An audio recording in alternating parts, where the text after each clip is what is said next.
Alright, so it's raining. If I was to start a bonfire to perform a magic ritual outside, as I had kind of felt the urge to do, the rain would have interrupted it.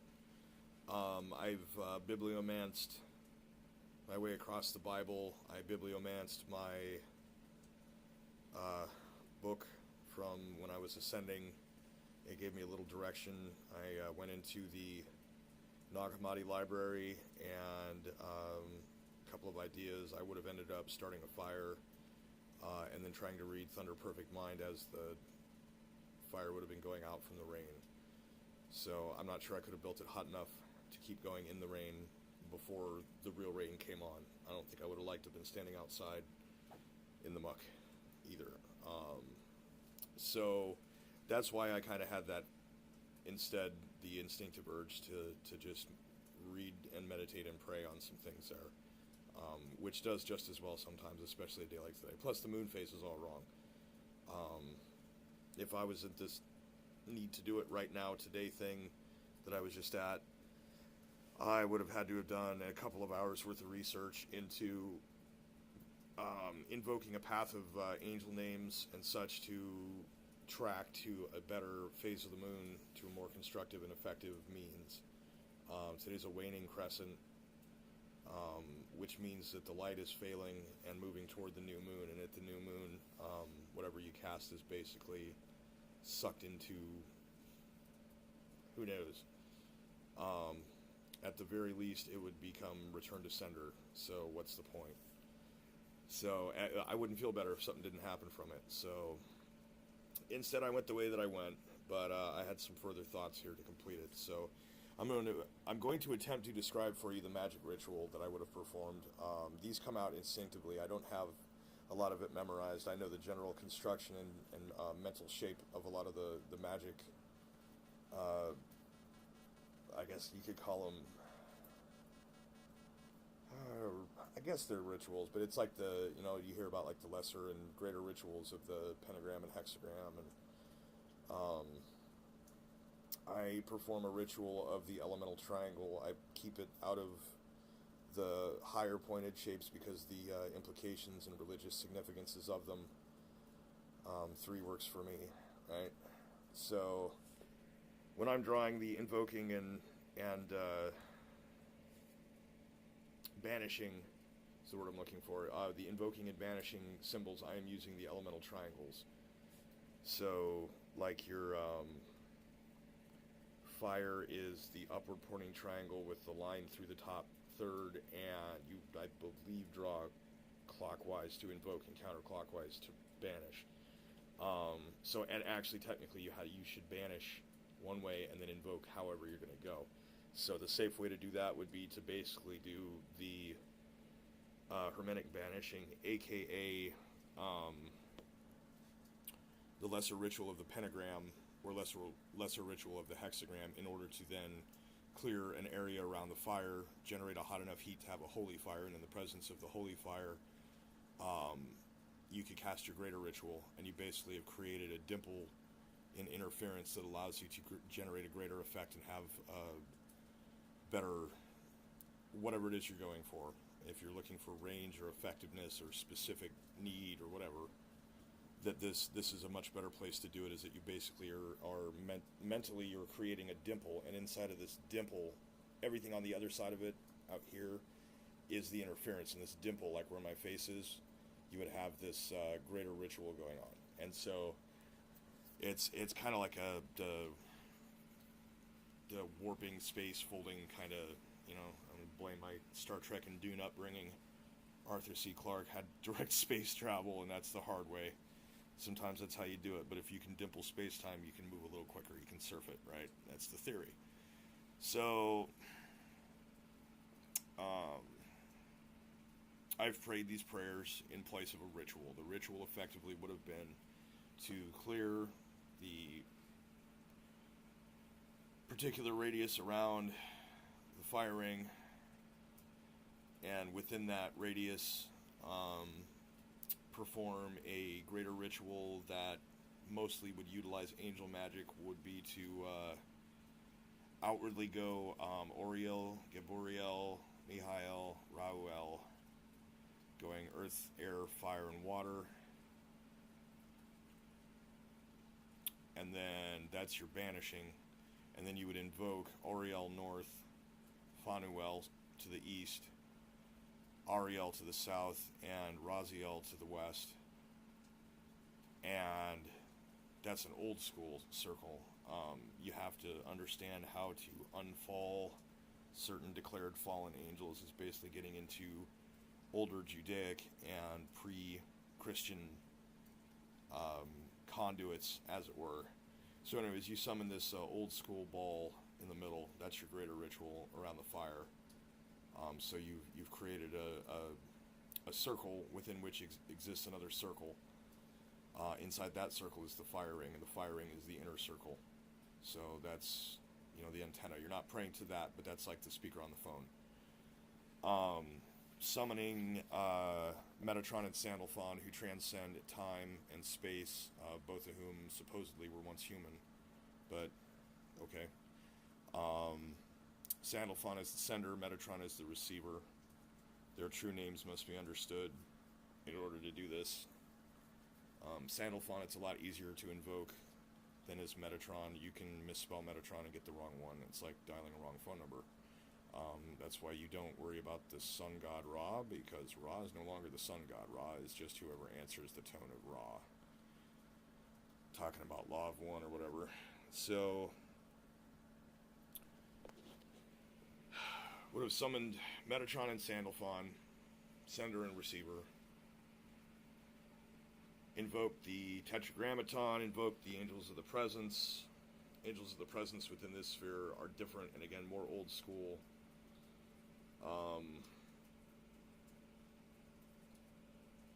But reflecting the current reality, which means that Gabriel is not in it.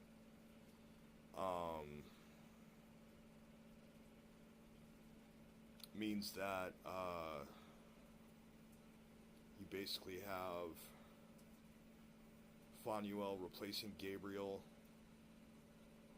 and then you would have Mikhail, Phanuel,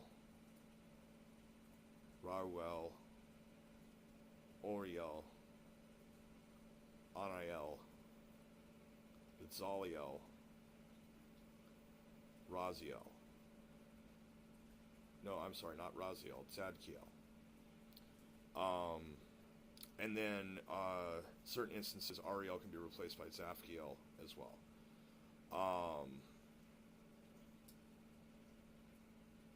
So anyways, these are options.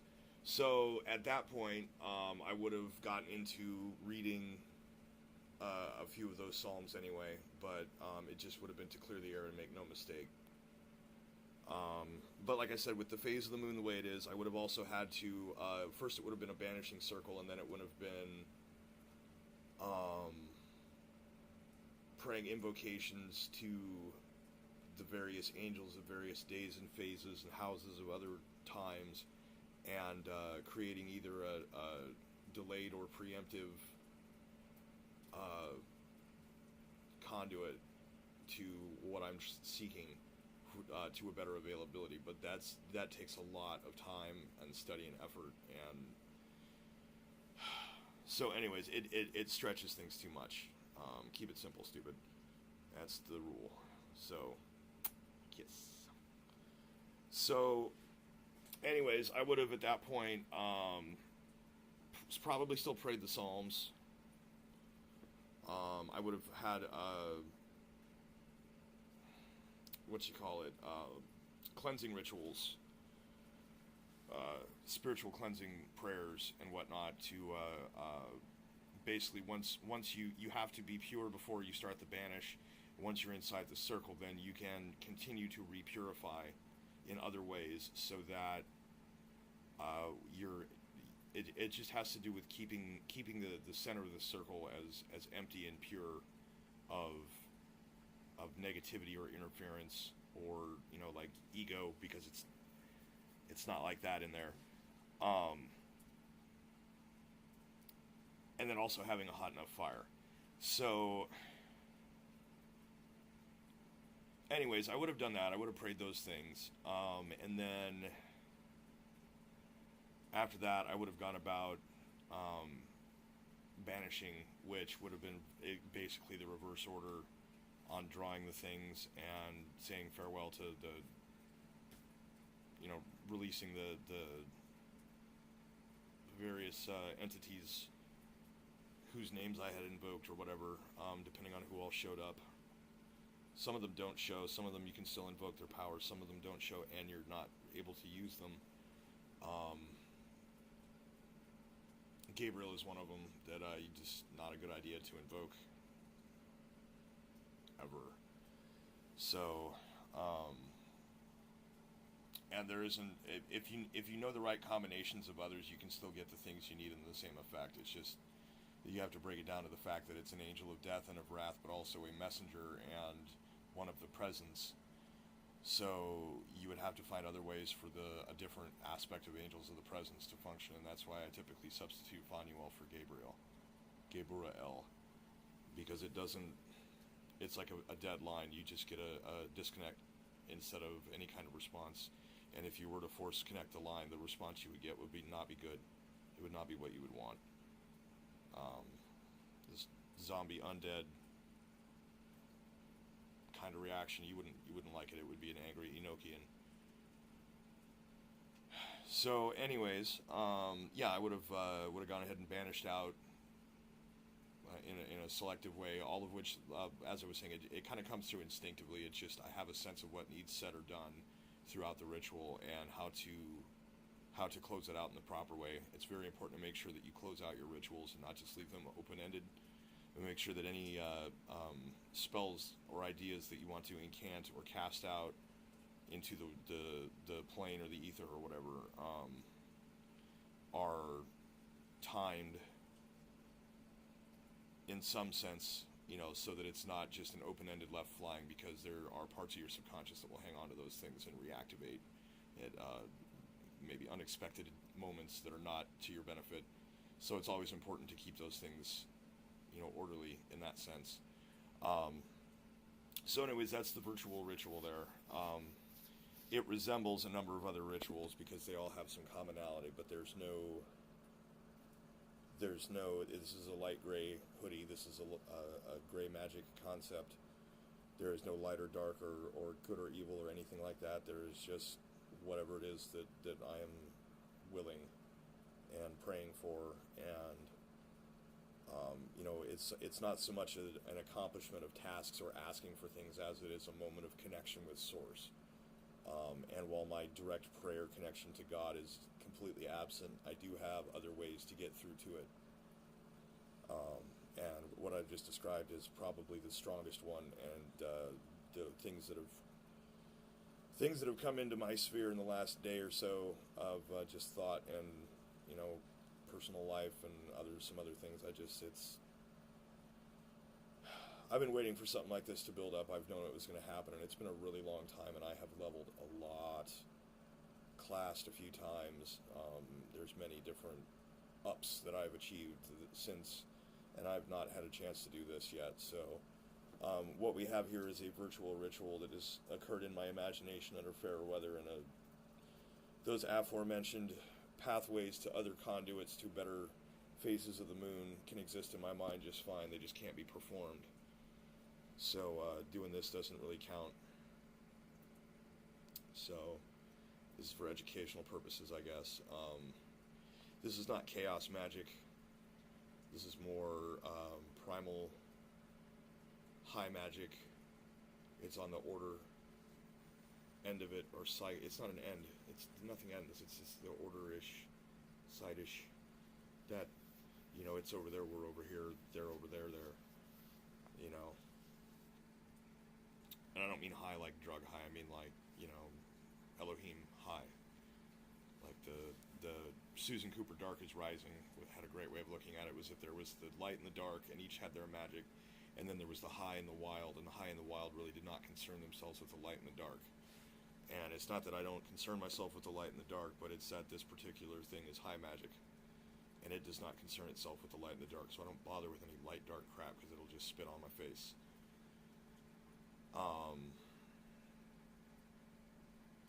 So anyways, yeah, this has been a ritual as well, I suppose. A virtual ritual. And, I don't know, the rain's going. I'm pretty chill. Um, and I believe my goal was accomplished. I hope this has been informative as far as the theory on how I do it.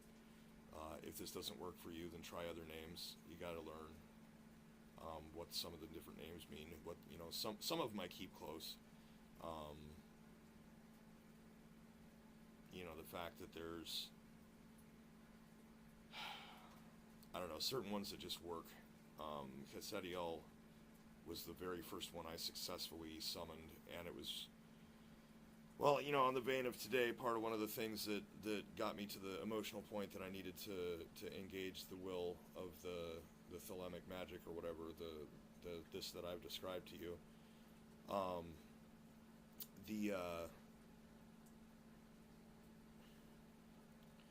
The co-opting of the context of my life. Sometimes it's amusing, sometimes it's helpful, sometimes it's just offensive to my senses.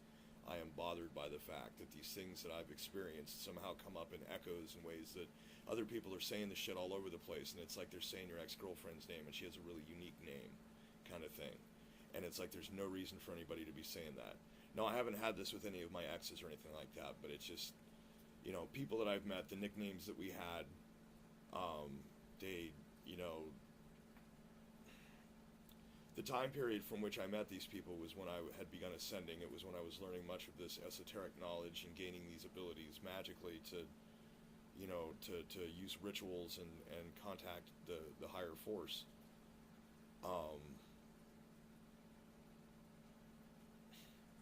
It prepared me for everything that's happening in the world now, to keep my sanity and know what to do. That was like a training ground. Like there was an old, I don't know if it was Gnostic, I think, but I don't know that Jesus ever said it in the Gospels in the official canon Bible, but it's one of those ones I would totally believe was a real one. Just trust me, it's real, that, they'd say, this is that Jesus does this thing and you should do like Jesus or whatever. Like, he had a few of those, and one of them was about practicing in your home before going out. And though I don't always succeed at doing that, it is really good advice. So take it to an extreme. Rob practiced in a virtual example of what the world's going to be like 10 years before it happened on a website that its nickname, we used to call it, is now a nickname for a terrorist organization that I believe is funded by the government and several other countries' governments as well.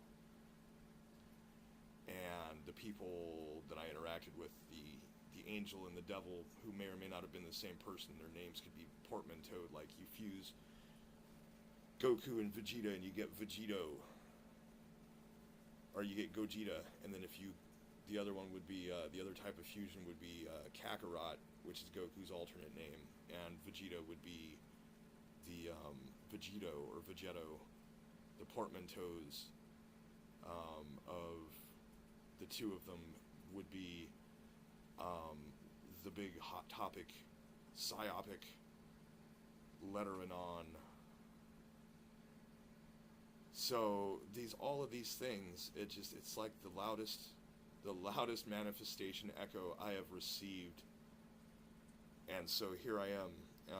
I'm going to finish this up. This is the longest one. The first is longer, the middle is short, and this one's a beast. I'm pushing 20 minutes here. So phase 1 is me talking, phase 2 is me reading, phase 3 is me describing the ritual and concluding. That would be where I'm at right now. Where I'm at. As Fort Prefect says, the longer the mouth moves, the less the brain works. I've run out of oxygen. I must cease. But within this breath, I have hopefully conveyed a nice amount of information, and I don't know, gonna conclude with a prayer. It's always best to make your own instead of recite. You recite when in need.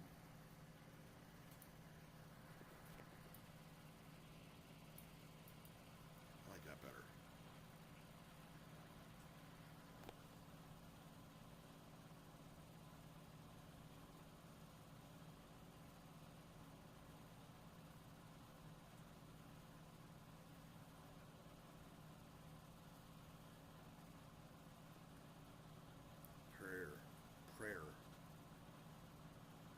space in the mind and in the heart is the reaching out. It is not requesting, it is not questioning. You can gain truth and you can prosper by it, but it's just a connection. It's just a space that you create inside your heart, inside your mind. I feel coolness on my shoulders. I see light inside my eyes, and I feel warmth above my head.